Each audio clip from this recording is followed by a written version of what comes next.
Hello दोस्तों, आज की क्लास में हम मध्य प्रदेश के गठन से संबंधित जितने सारे क्वेश्चन एमपीपीएससी के प्रीवियस ईयर एग्जाम में पूछे गए हैं एवं एमपीपीएससी 2023-24 के प्री एग्जाम में जितने सारे क्वेश्चन पूछे जा सकते हैं मध्य प्रदेश गठन से संबंधित, उन सारे क्वेश्चन को डिस्कस करने वाले हैं।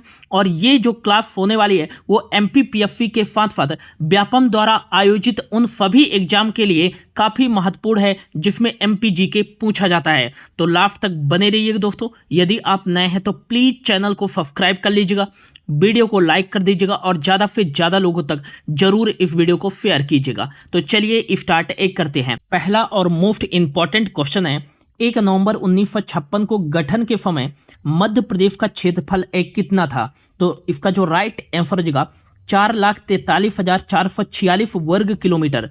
जब 1 नवंबर 1956 को भाषा के आधार पर मध्य प्रदेश का गठन किया गया तब इसका क्षेत्रफल था कुल 4,43,446 वर्ग किलोमीटर। ये आपको याद रखना है।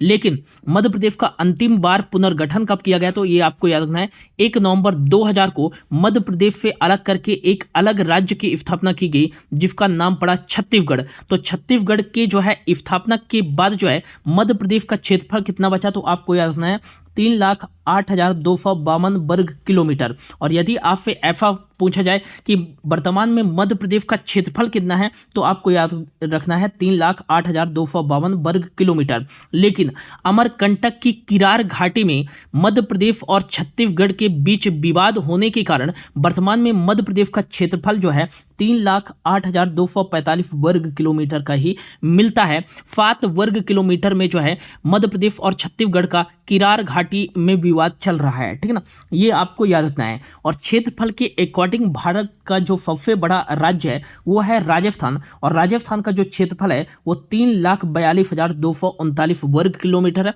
और क्षेत्रफल के आधार पर वर्तमान में जो है मध्य प्रदेश जो है भारत का दूसरा सबसे बड़ा राज्य है। और 1 नवंबर 1956 को क्षेत्रफल के आधार पर सबसे बड़ा जो राज्य था वो मध्य प्रदेश था। लेकिन छत्तीसगढ़ की स्थापना के बाद अब वर्तमान में मध्य प्रदेश जो है क्षेत्रफल के आधार पर भारत का दूसरा सबसे बड़ा राज्य है। नेक्स्ट आपको याद रखना है मध्य प्रदेश का क्षेत्रफल जो है भारत की कुल क्षेत्रफल का जो है 9.37% है। ये भी क्वेश्चन पूछा जा चुका है, ठीक है ना। और भारत का कुल क्षेत्रफल कितना है? तो 32,87,263 वर्ग किलोमीटर है। ये भी आपको याद रखना है। नेक्स्ट अगला आपको याद रखना है कि जब 1 नवंबर 1956 को मध्य प्रदेश का गठन किया गया था तब मध्य प्रदेश की सीमा जो है कितने राज्यों के साथ लगती थी? तो आपको याद रखना है जब 1 नवंबर 1956 को मध्य प्रदेश का गठन किया गया तब मध्य प्रदेश की जो सीमा लगती थी वो 7 राज्यों के साथ लगती थी। कितने राज्यों के साथ? 7 स्टेट के साथ लगती थी। इसकी उत्तरी सीमा जो लगती थी 1 नवंबर 1956 में जब इसका गठन किया गया तो उत्तरी सीमा उत्तर प्रदेश के साथ लगती थी। और इसकी पूर्वी सीमा जो है 2 राज्यों के साथ लगती थी। एक था उड़ीसा जो कि बंगाल प्रेसिडेंसी का भाग था और एक था बिहार, ठीक है ना। और मध्य प्रदेश की जो दक्षिणी सीमा लगती थी वो लगती थी 2 राज्यों के साथ, एक था महाराष्ट्र और एक था आंध्र प्रदेश। और इसकी पश्चिमी सीमा लगती थी गुजरात के साथ और इसकी जो उत्तर पश्चिमी सीमा लगती थी वो राजस्थान के साथ लगती थी। तो कुल जब मध्य प्रदेश का गठन किया गया तब इसकी सीमा 7 राज्यों के साथ लगती थी। ये भी आपको याद रखना है। और इसकी जो है जब 1 नवंबर 1956 को इसका गठन किया गया था तो नॉर्थ से साउथ, उत्तर से दक्षिण तक का जो टोटल दूरी थी, लंबाई थी वो 1127 किलोमीटर की।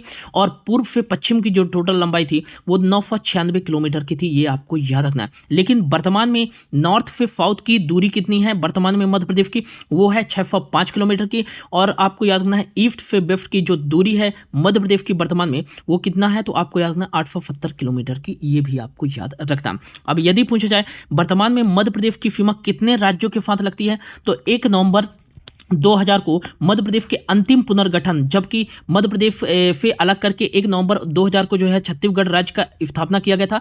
और अब वर्तमान में जो है मध्य प्रदेश की सीमा कितने राज्यों के साथ लगती है? तो आपको याद रखना है 5 राज्यों के साथ। उत्तर में उत्तर प्रदेश और ये पूरा अलग हो गया है मध्य प्रदेश से। तो इसकी पश्चिमी सीमा जो लगती है, पूर्वी सीमा जो लगती है छत्तीसगढ़ के साथ, दक्षिणी सीमा जो लगती है महाराष्ट्र के साथ और इसकी पश्चिमी सीमा गुजरात के साथ और नॉर्थ वेस्ट वाली सीमा राजस्थान के साथ। तो कुल वर्तमान में जो है 5 राज्यों के साथ सीमा लगती है मध्य प्रदेश की। ये भी आपको याद रखना है, मोस्ट इंपॉर्टेंट है। नेक्स्ट आपको याद रखना है 1 नवंबर 1956 से पहले जो है मध्य प्रदेश को किस नाम से जाना जाता था, तो आपको याद रखना है फेंट्रल प्रोविंस एंड बरार के नाम से जाना जाता था, और इसे पार्ट ए के नाम से भी जाना जाता था, जिसकी राजधानी क्या थी, तो आपको याद रखना है नागपुर। तो काफी बार क्वेश्चन पूछा गया है पार्ट ए की राजधानी क्या थी, तो नागपुर थी, ये भी आपको याद रखना है, ठीक है ना। अगला और मोस्ट इंपॉर्टेंट क्वेश्चन है, सेंट्रल प्रोविंस केंद्रीय प्रांत का गठन कब किया गया था, तो इसका जो राइट आंसर हो जाएगा 2 नवंबर 1861 को जो है सेंट्रल प्रोविंस केंद्रीय प्रांत का गठन किया गया था। मोस्ट इंपॉर्टेंट है। अगला क्वेश्चन काफी बार पूछा है एमपीपीएससी के एग्जाम में कि मध्य प्रदेश में जो है ब्रिटिश आधिपत्य की स्थापना कब की गई थी, तो मध्य प्रदेश में ब्रिटिश आधिपत्य की स्थापना जो है 11 दिसंबर 1853 को की गई थी। मतलब कि मध्य प्रदेश में ब्रिटिशर्स की एंट्री कब हुई थी, तो 11 दिसंबर 1853 को। तृतीय आंग्ल मराठा जो युद्ध हुआ था उसमें अप्पा साहेब भोसले जो थे मराठा साम्राज्य के थे, और ब्रिटिशर के बीच में जो है युद्ध को समाप्त करने के लिए एक संधि की गई। इस संधि में यह कहा गया कि जो ये सेंट्रल प्रोविंस का जो भाग है, कह सकते हैं सागर जो था और दमोह जो था और नेरबुदा जो था। नेरबुदा क्या था, तो नेरबुदा जो था ये जबलपुर नरसिंहपुर अर्थात कह सकते हैं कि नर्मदा नदी के आसपास वाले क्षेत्रों को जो है नेरबुदा के नाम से जाना जाता था। तो इन 3 क्षेत्रों पर जो अधिकार दे दिया गया था वो इस संधि के द्वारा ब्रिटिशर्स को दे दिया गया था, और यहीं से जो है मध्य प्रदेश में एंट्री हुई थी ब्रिटिशर की, ये आपको याद रखना है। फिर लॉर्ड डलहौजी के द्वारा जो है हड़प्पा नीति के द्वारा जो है नागपुर को भी इसमें शामिल कर लिया गया था, और सागर दमोह नेरबुदा और नागपुर को मिलाकर जो है 2 नवंबर 1861 को जो है सेंट्रल प्रोविंस या केंद्रीय प्रांत का गठन किया गया था। मोस्ट इंपॉर्टेंट है, ये आपको याद रखना है। अगला क्वेश्चन पूछा जाता है कि सेंट्रल प्रोविंस 2 नवंबर 1861 को तो गठित किया गया था, लेकिन इसमें निमाड़ वाले क्षेत्र को कब शामिल किया गया था, तो आपको याद रखना है इसमें निमाड़ वाले क्षेत्र को जो है 1864 में जो है शामिल किया गया था। मोस्ट इंपॉर्टेंट है, सेंट्रल प्रोविंस में निमाड़ क्षेत्र को कब शामिल किया गया था, 1864 में। नेक्स्ट आपको याद रखना है कि 5 नवंबर 1902 को जो है एक हैदराबाद के निजाम थे महबूब अली या जो है कह सकते हैं आफब जहां फिक्स जो थे, इनके एक क्षेत्र था बरार क्षेत्र। बरार क्षेत्र जो था इनकी प्रशासनिक पहुंच से बहुत दूर था, इसलिए इन्होंने जो है इस बरार क्षेत्र को 25 लाख सालाना किराया पर जो है ब्रिटिश को दे दिया था ये क्षेत्र। और जो है उस समय वायसराय जो थे इस सेंट्रल प्रोविंस के वो थे लॉर्ड कर्जन। लॉर्ड कर्जन ने क्या किया कि इस क्षेत्र को जो है हैदराबाद के निजाम से 25 लाख सालाना पर ले लिया बरार क्षेत्र को, और बरार क्षेत्र को जो है ब्रिटिश क्षेत्र कब घोषित किया गया था, तो ये आपको याद रखना है बरार क्षेत्र को ब्रिटिश क्षेत्र 17 सितंबर 1903 को घोषित किया गया था, और फिर 1 अक्टूबर 1903 को जो है बरार क्षेत्र को जो है किसके अधीन कर दिया गया था, ये सेंट्रल प्रोविंस केंद्रीय जो है प्रांत के अधीन कर दिया गया था लॉर्ड कर्जन के द्वारा। ये आपको याद रखना है, मोस्ट इंपॉर्टेंट है। नेक्स्ट आपको याद रखना है कि 1935 तक जो है सेंट्रल प्रोविंस के अधीन रहा बरार क्षेत्र। नेक्स्ट आपको याद रखना है कि सेंट्रल प्रोविंस काफी बार एग्जाम में पूछा गया है कि सेंट्रल प्रोविंस में जो है बरार क्षेत्र को कब मर्ज किया गया था। सेंट्रल प्रोविंस को बरार क्षेत्र में जो सेंट्रल प्रोविंस में जो है बरार क्षेत्र को 24 अक्टूबर 1936 को जो है मर्ज कर दिया गया था, और 24 अक्टूबर 1936 से जो है ये सेंट्रल प्रोविंस एंड बरार के नाम से जाना जाने लगा। ये भी आपको याद रखना है। और इसकी राजधानी क्या बनाई गई थी, तो आपको याद रखना है इसकी राजधानी जो है नागपुर को बनाई गई थी, और बाद में यह जो है मध्य प्रदेश के नाम से जाना गया। ये भी आपको याद रखना है, इंपॉर्टेंट है, ठीक है ना। तो आपको फिर से याद रखना है कि 1 अक्टूबर 1903 को जो है बरार क्षेत्र को ब्रिटिश क्षेत्र घोषित किया गया था, फिर 17 सितंबर 1903 को जो है बरार क्षेत्र को सेंट्रल प्रोविंस के अधीन कर दिया गया, और 2 नवंबर 1861 को सेंट्रल प्रोविंस का गठन किया गया था सागर नेरबुदा दमोह और नागपुर को मिलाकर, और 24 अक्टूबर 1936 को जो है सेंट्रल प्रोविंस में बरार क्षेत्र को मर्ज कर दिया गया था, ठीक है ना। अगला क्वेश्चन है और इंपॉर्टेंट है, सेंट्रल प्रोविंस की एकमात्र रियासत कौन सी है, जो कि वर्तमान मध्य प्रदेश में शामिल है। तो इसका जो राइट आंसर हो जाएगा, सेंट्रल प्रोविंस में कुल कितनी रियासत थी, तो आपको याद रखना है 15 रियासतें थी, और 15 रियासत में से एकमात्र रियासत थी वो थी कौन सी, मकड़ाई। मकड़ाई रियासत जो है वर्तमान मध्य प्रदेश में था, और उस समय जो है मकड़ाई रियासत को होशंगाबाद जिले में जो है मर्ज कर दिया गया था। और इस मकड़ाई रियासत का जो मुख्यालय था वो कौन सा था, तो आपको याद रखना है जगदलपुर था इसका मुख्यालय। मकड़ाई रियासत का जो है मुख्यालय क्या था, जगदलपुर था, जो वर्तमान में छत्तीसगढ़ में है, ये आपको याद रखना है। तो उस समय जो है मकड़ाई रियासत को किस जिले में जो है मर्ज किया गया था, होशंगाबाद जिले में मर्ज किया गया था। लेकिन यदि पूछा जाए कि सेंट्रल प्रोविंस की एकमात्र रियासत वर्तमान में किस जिले में है, तो ये आपको याद रखना है हरदा जिले में स्थित है, ये आपको याद रखना है। तो सेंट्रल प्रोविंस की एकमात्र रियासत मकड़ाई रियासत जो है ये मध्य प्रदेश में शामिल है, हरदा जिले में। और सेंट्रल प्रोविंस में कुल कितनी रियासत थी, तो ये थी 15 रियासत। विदर्भ भी एक जो है सेंट्रल प्रोविंस की रियासत थी, महाकौंसल भी इसकी एक रियासत थी, ठीक है ना। अगला क्वेश्चन है, मध्य प्रदेश के गठन 1 नवंबर 1956 के समय कुल संभाग और जिलों की संख्या कितनी थी, मोस्ट इंपॉर्टेंट है। तो मध्य प्रदेश का जब गठन किया गया था 1 नवंबर 1956 को, तब मध्य प्रदेश में जो संभागों की संख्या थी वो 8 थी, और जिलों की जो संख्या थी वो कितनी थी, तो आपको याद रखना है 43 थी। तो इसका जो राइट आंसर हो जाएगा वो क्या हो जाएगा, option A is right answer. लेकिन जनगणना निदेशालय के अनुसार जो था 1 नवंबर 1956 को जब मध्य प्रदेश का गठन किया गया था, तब जो संभागों की संख्या थी वो 7 थी। तो ये आपको याद रखना है। यदि आपके जो है एग्जाम में ये क्वेश्चन पूछा जाता है तो पहले आपको 7 पर टिक करना है यदि ऑप्शन पे है, यदि ऑप्शन पे 7 नहीं है तब आपको 8 पर टिक करना है, ठीक है ना, ये आपको याद रखना है। और 1 नवंबर 1956 को जो है मध्य प्रदेश का जब गठन किया गया था तब जिलों की संख्या कितनी थी, तो 43 जिले थे, ये भी आपको याद रखना है, इंपॉर्टेंट है। नेक्स्ट आपको याद रखना है कि जब मध्य प्रदेश का अंतिम बार पुनर्गठन किया गया था 1 नवंबर 2000 को, इससे पहले मध्य प्रदेश में जिलों की संख्या कितनी थी, तो ये आपको याद रखना है 61 जिले थे। मध्य प्रदेश के विभाजन से पहले मध्य प्रदेश में जिलों की संख्या कितनी थी, 61। लेकिन जब मध्य प्रदेश से अलग करके एक अलग राज्य छत्तीसगढ़ बनाया गया, तो छत्तीसगढ़ राज्य बनने के बाद जो है 1 नवंबर 2000 को मध्य प्रदेश में जिलों की संख्या कितनी बची, तो ये आपको याद रखना है 45 जिलों की संख्या बची थे, जिनमें से 61 जो टोटल जिले थे इनमें से 16 जिले जो है छत्तीसगढ़ को दे दिए गए थे, और बाकी बचे हुए 45 जिले जो है वो किसको मिले, मध्य प्रदेश को मिले। और वर्तमान में मध्य प्रदेश में जिलों की संख्या कितनी है, 55 है, ये आपको याद रखना है। हाल ही में जो है 53वां जिला मऊगंज, 54वां जिला मैहर और 55वां जिला जो है पारडुना को बनाया गया है, ये भी आपको याद रखना है, इंपॉर्टेंट है, ठीक है ना। नेक्स्ट आपको याद रखना है कि जब 1 नवंबर 2000 को मध्य प्रदेश का जब विभाजन किया गया, तब जो है मध्य प्रदेश में कुल संभाग कितने थे, तो ये आपको याद रखना है 1 नवंबर 2000 को, जो 2000 से पहले मध्य प्रदेश में कुल संभाग थे, ये आपको याद रखना है 12 में से जो है 3 संभाग छत्तीसगढ़ को प्राप्त हुए, और बाकी 9 जो बचे संभाग थे वो मध्य प्रदेश को प्राप्त हुए थे, ये भी आपको याद रखना है। और 1 नवंबर 2000 से पहले मध्य प्रदेश के विभाजन से पहले जो था मध्य प्रदेश में राज्यसभा की सीटों की संख्या कितनी थी, तो ये थी 16 में से 11 राज्यसभा की सीटें मध्य प्रदेश को प्राप्त हुई थी, और बाकी 5 राज्यसभा की सीटें छत्तीसगढ़ को प्राप्त हुई थी, ये भी आपको याद रखना है। और मध्य प्रदेश के विभाजन से पहले जो थे मध्य प्रदेश में जो है लोकसभा की सीटें कितनी थी, तो ये आपको याद रखना है, लोकसभा की सीटें थी टोटल 40 में से 29 जो लोकसभा की सीटें प्राप्त हुई वो मध्य प्रदेश को, और बाकी जो बचे हुए 11 लोकसभा की सीटें हैं वो छत्तीसगढ़ को प्राप्त हुई थी, ये भी आपको याद रखना है। और मोस्ट इंपॉर्टेंट है, 1 नवंबर 2000 से पहले मतलब मध्य प्रदेश के विभाजन से पहले मध्य प्रदेश में विधानसभा की सीटों की संख्या कितनी थी, तो 320 थी, ये आपको याद रखना है टोटल। लेकिन जब मध्य प्रदेश से छत्तीसगढ़ को अलग कर दिया गया तब मध्य प्रदेश में जो टोटल विधानसभा की सीटों की संख्या बची वो 230 बची थी, ये आपको याद रखना है।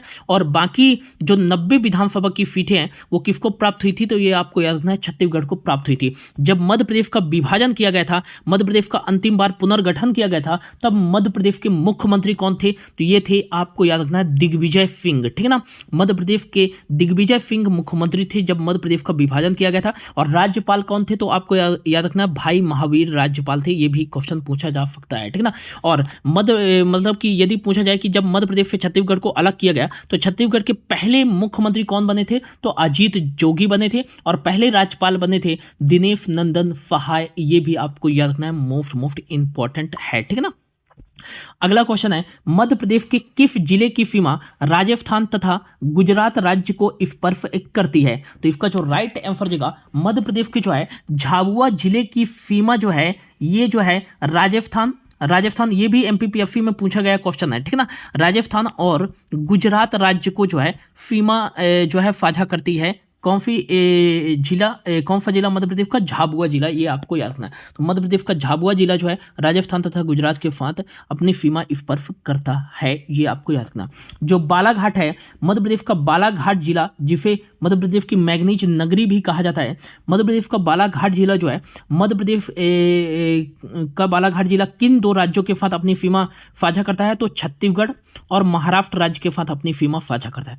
और शिवपुरी जो है, ये उत्तर प्रदेश और राजस्थान के साथ अपनी सीमा साझा करता है। और मध्य प्रदेश का अलीराजपुर जिला जो है, ये किन दो राज्यों के साथ अपनी सीमा साझा करता है? तो गुजरात और प्लस महाराष्ट्र राज्य के साथ अपनी सीमा साझा करता है। आइए मैप में थोड़ा देख लेते हैं, ठीक है ना।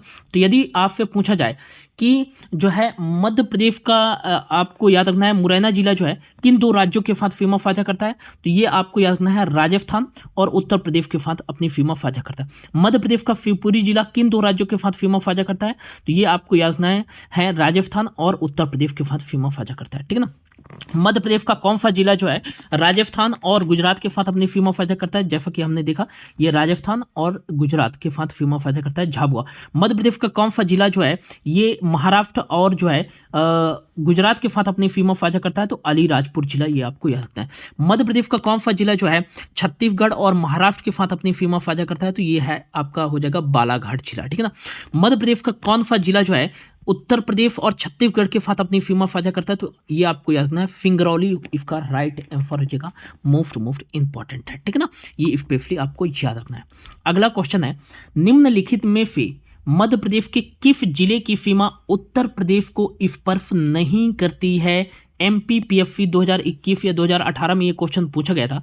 तो इसका जो राइट आंसर हो जाएगा, ऑप्शन यही थे, तो इसका जो राइट आंसर हो जाएगा श्योपुर जिला जो मध्य प्रदेश का है, ये जो है उत्तर प्रदेश के साथ अपनी सीमा स्पर्श नहीं करता है। बाकी सतना, शिवपुरी दो राज्यों के साथ, उत्तर प्रदेश राजस्थान के साथ, और भिंड, ये तीनों जो जिले हैं वो उत्तर प्रदेश के साथ अपनी सीमा साझा करते हैं।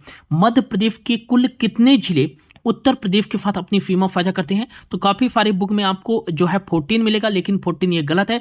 मध्य प्रदेश के जो टोटल है 13 जिले जो है ये उत्तर प्रदेश के साथ अपनी सीमा साझा करते हैं। काफ़ी सारे बुक में लिखा गया कि सीधी जो है उत्तर प्रदेश के साथ अपनी सीमा साझा करता है, तो सीधी नहीं करता है, ये आपको याद रखना है, ठीक है ना। तो मध्य प्रदेश के 13 जिले कौन कौन से हैं जो उत्तर प्रदेश के साथ अपनी सीमा साझा करते हैं? तो पहला आपको याद रखना है मुरैना जिला जो है उत्तर प्रदेश के साथ अपनी सीमा साझा करता है। दूसरा हो जाएगा भिंड, तीसरा हो जाएगा दतिया, चौथा हो जाएगा कौन सा? शिवपुरी। आपको याद रखना है ग्वालियर जो है उत्तर प्रदेश के साथ अपनी सीमा साझा नहीं करता है। और पांचवा हो जाएगा आपका हो जाएगा अशोकनगर, छठवा हो जाएगा सागर, सातवां हो जाएगा निवाड़ी, आठवां हो जाएगा टीकमगढ़, नौवां हो जाएगा छतरपुर और 10वां हो जाएगा पन्ना, उत्तर प्रदेश के साथ अपनी सीमा साझा करने वाला 10वां जिला और मध्य प्रदेश का। और 11वां हो जाएगा सतना, 12वां हो जाएगा रीवा और 13वां हो जाएगा सिंगरौली। लेकिन देख सकते हैं आप, सीधी जो है अपनी सीमा साझा नहीं करता है उत्तर प्रदेश के साथ, बाकी सिंगरौली जो है रीवा के साथ अपनी सीमा साझा करता है, ये आपको याद रखना है। तो कुल 13 जिले जो है मध्य प्रदेश के उत्तर प्रदेश के साथ अपनी सीमा साझा करते हैं। और मध्य प्रदेश की सर्वाधिक सीमा जो है उत्तर प्रदेश के साथ लगती है, और मध्य प्रदेश की न्यूनतम जो सीमा लगती है वो गुजरात के साथ लगती है। और मध्य प्रदेश के मात्र 2 जिले जो है गुजरात के साथ अपनी सीमा साझा करते हैं, झाबुआ और अलीराजपुर, ये आपको याद रखना है, ठीक है ना। अगला जो है क्वेश्चन, निम्नलिखित में से सम्मिलित नहीं है, तो इनमें से आपको बताना है कौन सा सही नहीं है, ठीक है ना। तो मध्य प्रदेश में ब्रिटिश शासन का आधिपत्य, मतलब ब्रिटिश शासन का आगमन कब हुआ था पहली बार? तो 11 दिसंबर 1853 को। तो ये हो जाएगा पहला जो है सम्मिलित है, बिल्कुल सही है। 11 दिसंबर 1853 को ही जो है पहली बार मध्य प्रदेश में ब्रिटिश शासन की एंट्री हुई थी, ठीक है ना। अगला आपको याद रखना है कि मध्य प्रदेश का गठन कब किया गया था, 1 नवंबर 1956 को, ये भी बिल्कुल सही है। और सेंट्रल प्रोविंस में निमाड़ क्षेत्र को कब शामिल किया गया था, 1864 को, ये भी बिल्कुल सही है। इनमें से गलत कौन सा है, सेंट्रल प्रोविंस का गठन 5 नवंबर 1862 को किया गया था, ये बिल्कुल सुमेलित नहीं है, ये गलत है। सेंट्रल प्रोविंस का गठन किया गया था 2 नवंबर 1861 को, ये आपको याद रखना है, ठीक है ना। और सेंट्रल प्रोविंस में जो है बरार क्षेत्र को कब शामिल किया गया था, 24 अक्टूबर 1936 को, ये भी आपको याद रखना। अगला क्वेश्चन एमपीपीएससी में पूछा गया क्वेश्चन है, मध्य प्रदेश की वर्तमान भौगोलिक स्थिति का विस्तार बताइए। तो इसका जो राइट आंसर जगह वर्तमान में जो मध्य प्रदेश की भौगोलिक स्थिति का विस्तार है वो है 21 डिग्री 6 उत्तरी अक्षांश से 26 डिग्री 30 उत्तरी अक्षांश तक, ठीक है ना।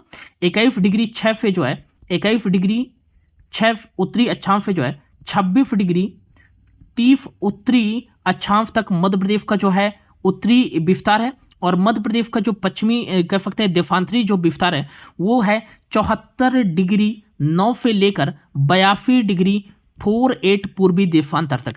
तो इसका कौन सा ऑप्शन सही हो जाएगा, इसका ऑप्शन ए जो है राइट आंसर जगह 21 डिग्री 6 उत्तरी अक्षांश से लेकर 26 डिग्री 30 उत्तरी अक्षांश और 74 डिग्री 9 देशांतर से लेकर 82 डिग्री 48 पूर्वी देशांतर तक जो है मध्य प्रदेश का जो है विस्तार है, ये भी आपको याद रखना है वर्तमान में, ठीक है ना। अगला और मोस्ट इंपॉर्टेंट क्वेश्चन है, निम्नलिखित में से कौन सा शहर भारतीय मानक देशांतर के निकटतम स्थित है।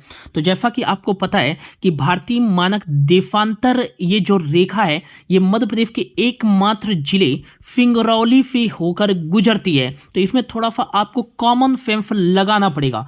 इसमें फिर पूछा गया है क्वेश्चन, ये नहीं पूछा गया कि भारतीय मानक देशांतर रेखा मध्य प्रदेश के किस जिले से निकलती है, ये पूछा है क्वेश्चन में कि भारतीय मानक देशांतर जो रेखा जहां से गुजरती है उसके निकटतम जो है कौन सा शहर स्थित है। और ये एमपीपीएससी में क्वेश्चन पूछा गया था।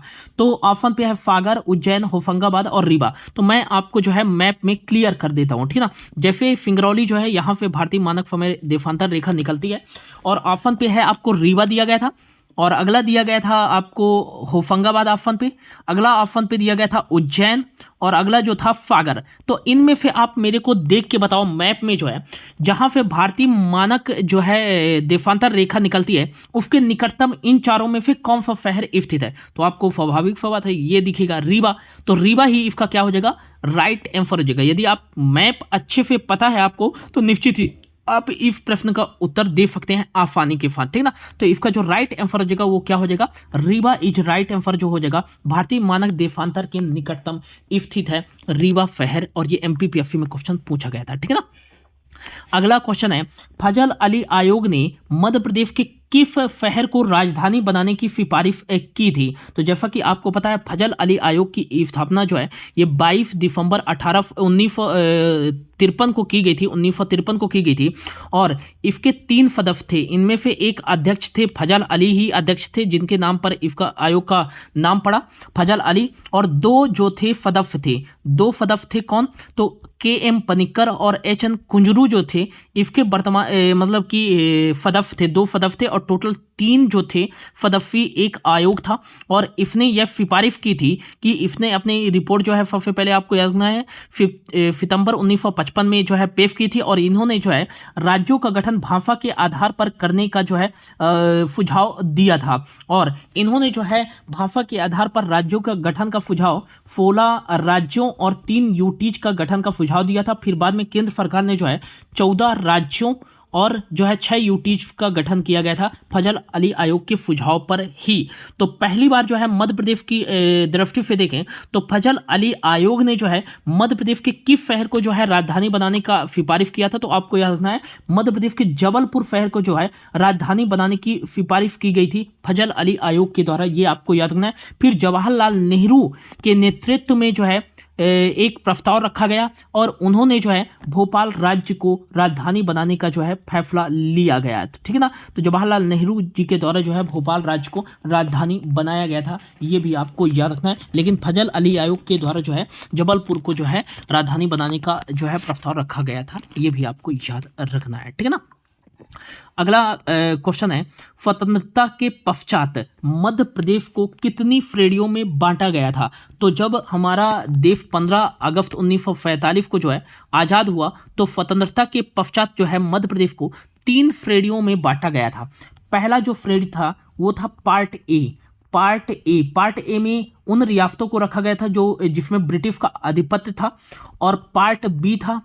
पार्ट बी में जो है उन जो है रियासतों को रखा गया था जो जहां राज्य प्रमुख हुआ करते थे, और छोटे छोटे रियासतों को पार्ट सी में रखा गया था। तो 3 भागों में जो है बांटा गया था मध्य प्रदेश को स्वतंत्रता के पश्चात, स्वतंत्रता के बाद।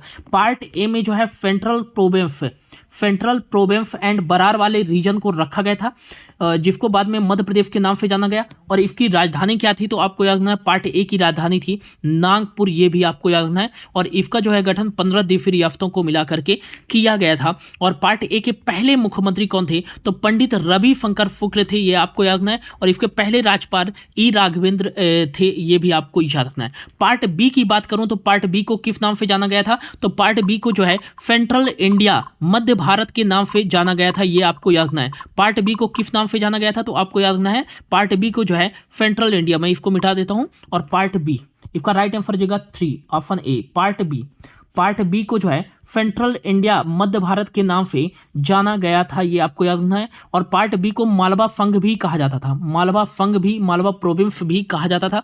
नेक्स्ट आपको याद रखना है, इसकी स्थापना जो है कब की गई थी पार्ट बी की? तो 28 मई 1948 को इसकी स्थापना की गई थी। और इसके पहले मुख्यमंत्री कौन थे पार्ट बी के? तो ये आपको याद रखना है, लीलाधर जोशी थे। कौन थे? लीलाधर जोशी थे। बाद में जो है गोपाल कृष्ण विजयवर्गीय बने, फिर मिश्रीलाल गंगवाल बने, फिर तखतमल जैन बने थे, फिर आगे देखेंगे, ठीक है ना। अगला बात करते हैं, पार्ट बी की राजधानी दो राजधानी थी। इसमें 2 बड़ी रियासत थी, एक थी होलकर रियासत और एक थी सिंधिया रियासत। होलकर रियासत जो थी वो इंदौर रियासत थी, और सिंधिया रियासत जो थी वो थी ग्वालियर, ठीक ना। तो इसकी 2 राजधानी हुआ करती थी। इसकी शीतकालीन राजधानी थी पार्ट बी, मतलब सेंट्रल इंडिया की, वो थी ग्वालियर 6.5 माह के लिए। और इसकी ग्रीष्मकालीन राजधानी थी पार्ट बी की, वो थी इंदौर 5.5 माह के लिए। लेकिन बाद में हमने कह दिया कि 6 माह के लिए ग्वालियर राजधानी थी, 6 माह के लिए इंदौर राजधानी थी पार्ट बी की, ये आपको याद रखना है, ठीक है ना। ये इंपॉर्टेंट है, ठीक है ना। और इसका जो गठन किया गया था वो 25 देशी रियासतों से मिल करके इसका गठन किया गया था। अब अगला आता है पार्ट सी में जो है किसको रखा गया था? तो पार्ट सी में जो है पार्ट सी में जो है विंध्य प्रदेश एवं अलग से भोपाल राज्य को रखा गया था। लेकिन जब विंध्य प्रदेश का जो है 12 मार्च 1948 को जब गठन किया गया था, तब इसको जो है पार्ट बी का दर्जा दिया गया था, और ये 2 पार्ट्स में विभक्त था। एक था बघेलखंड और एक था बुंदेलखंड। बघेलखंड और बुंदेलखंड को जो है ये मर्ज कर दिया गया था 1950 में, और इसे जो है पार्ट सी में जो है फिर मर्ज किया गया था। लेकिन जब विंध्य प्रदेश का गठन किया गया था तब जो था ये पार्ट बी का हिस्सा था, ये भी आपको याद रखना है। और विंध्य प्रदेश के पहले मुख्यमंत्री थे, मतलब कि जब बघेलखंड और बुंदेलखंड को मर्ज कर दिया गया था वो थे अवधेश प्रताप सिंह। लेकिन बघेलखंड के पहले मुख्यमंत्री अवधेश प्रताप सिंह और बुंदेलखंड के पहले मुख्यमंत्री कामता प्रसाद थे, ये भी आपको याद रखना है। 4 डिस्ट्रिक्ट थे, 4 डिस्ट्रिक्ट बघेलखंड में थे, 4 डिस्ट्रिक्ट बुंदेलखंड में थे, ये भी आपको याद रखना है, ठीक है ना। तो इस तरह से 3 पार्ट्स में थे, ठीक है ना। मध्य प्रदेश को कितनी श्रेणियों में बांटा गया था? 3। मध्य प्रदेश के गठन के पहले पार्ट ए की राजधानी क्या थी? तो ये आपको याद रखना है, मध्य प्रदेश के गठन से पहले जो है पार्ट ए की राजधानी नागपुर थी, और पार्ट बी की राजधानी ग्वालियर और इंदौर थी, और पार्ट सी की राजधानी मतलब विंध्य प्रदेश की राजधानी क्या थी? संयुक्त रूप से बघेलखंड और बुंदेलखंड की रीवा थी, ये आपको याद रखना है, ठीक है ना। अगला क्वेश्चन है, सेंट्रल प्रोविंस और बरार पार्ट ए, इनमें से किस क्षेत्र को शामिल नहीं किया गया था? सेंट्रल प्रोविंस और बरार में जैसा कि मैंने आपको बताया सागर, निर्बुदा और दमोह वाला एरिया शामिल था, और आपका याद रखना है बघेलखंड का भी कुछ एरिया शामिल था, और पूरे सेंट्रल प्रोविंस में जो है छत्तीसगढ़ का भी एरिया शामिल था और नागपुर का भी एरिया शामिल था। इसमें जो है विंध्य प्रदेश शामिल नहीं था, ये आपको याद रखना है। तो सेंट्रल प्रोविंस और बरार वाले जो है इसमें जो है पार्ट ए में विंध्य प्रदेश शामिल नहीं था, ये आपको याद रखना है, इंपॉर्टेंट है, ठीक है ना। अगला क्वेश्चन है, अगला जो है निम्नलिखित में से कौन सा कथन सही नहीं है? तो पहला कथन है, केंद्रीय प्रांत एवं बरार क्षेत्र का गठन जो है 24 अक्टूबर 1936 को किया गया था, बिल्कुल सही है। मध्य भारत का गठन 28 जनवरी 1948 को किया गया था, ये बिल्कुल गलत है। विंध्य प्रदेश का गठन जो है 12 मार्च 1948 को किया गया था, बिल्कुल सही है। और भोपाल राज्य का भारत संघ में विलय 1 जून 1949 को किया गया था, ये भी बिल्कुल सही है। तो मध्य भारत का गठन जो है 28 जनवरी को नहीं बल्कि 28 मई 1948 को किया गया था, ये आपको याद रखना है। तो इनमें से गलत कथन कौन सा हो जाएगा? ऑप्शन बी, ये जो है गलत कथन है। बाकी आपको याद रखना कि जब भारत जो है आजाद हुआ 15 अगस्त 1945 को, तब भी भोपाल एक अलग राज्य का दर्जा था, एक स्वतंत्र राज्य था। लेकिन भारत में भोपाल राज्य को जो है 1 जून 1949 को जो है विलय कर दिया गया था। तो ये क्वेश्चन भी काफी बार क्वेश्चन पूछा गया है कि भोपाल राज्य को भारत संघ में विलय कब किया गया था? तो 1 जून 1949 को। और भोपाल को मध्य प्रदेश की राजधानी कब बनाई गई? तो 1 नवंबर 1956 को। लेकिन भोपाल को जिले का दर्जा कब दिया गया था? तो 1972 को। ये भी आपको याद रखना है, ये छोटे छोटे पॉइंट आपके एग्जाम में पूछे जाते हैं और पूछे भी गए हैं, ठीक है ना। अगला क्वेश्चन है, मध्य भारत सेंट्रल इंडिया के पहले मुख्यमंत्री कौन बने थे? तो ये आपको याद रखना है, मध्य भारत सेंट्रल इंडिया के पहले मुख्यमंत्री थे लीलाधर जोशी, ये आपको याद रखना है। अगला आपको याद रखना है 1949 में लीलाधर जोशी के जो है इस्तीफा के बाद जो है गोपाल कृष्ण विजयवर्गीय मध्य भारत के दूसरे सीएम बने थे। फिर गोपाल कृष्ण विजयवर्गीय के बाद जो है तखत मल जैन जो है मध्य भारत के तीसरे जो है सीएम बने थे 1950 में। लेकिन 1952 में आम चुनाव हुए और मध्य भारत के पहले इलेक्टेड निर्वाचित मुख्यमंत्री कौन बने थे? तो मिश्री लाल गंगवाल, ये आपको याद रखना है 1955 में। फिर इनके इस्तीफे के बाद तखत मल जैन फिर से मुख्यमंत्री बने थे। और आपको याद रखना है मध्य प्रदेश के गठन के समय मध्य भारत के मुख्यमंत्री कौन थे? तो ये थे तखत मल जैन, ये आपको याद रखना है, इंपॉर्टेंट है, ठीक ना। अगला क्वेश्चन, विंध्य प्रदेश की को पार्ट सी में कब शामिल किया गया था? तो ये आपको याद रखना है, कहीं कहीं 25 जनवरी में मिलेगा, कहीं कहीं आपको 1 जनवरी। तो आपको याद रखना 1 जनवरी 1950 को जो है विंध्य प्रदेश को पार्ट सी में शामिल किया गया था। जैसा कि मैंने बताया विंध्य प्रदेश की जो स्थापना की गई थी वो 12 मार्च 1948 को की गई थी। लेकिन ये 2 पार्ट्स में विभाजित था, एक था बुंदेलखंड, एक था बघेलखंड।